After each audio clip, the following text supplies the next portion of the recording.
Бәйге сәләтле балаларны ошоклау, хор жырын популярлаштыру, патриотик хисләр тәрбияләү максатыннан икенче мәртәбә үткәрелә.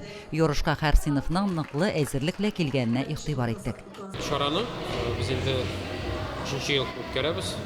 Патриотик хисләргә җырлар, или безнең 15 майда гаилә көне дә бит инде шул темага туры китерген. Инде дә булса җырлар. Birinci sınıftan 4. sınıfa kadar okuşular bugün matür itip jırlar başkardılar. Onlar patriotik temaga kostümler әзерләделәр, şorlar kabarttılar. Hem büyük matür itip çıkış yasadılar. Әлеге şoralar okuşularda bizning ilibizga, туган ilibizga qarata patriotik hisler тәрбияле, okuşularda gururlu hisler тәрбияле. Бәйгене беренче Б сыйныфы укучылары «Бравый солдаты» җыры белән башлап җибәрде. Кызлар һәм егетләр махсус хәрби костюмнардан сәхнәгә чыкты. Аларның чыгышына жюри иң югары бәя бирде.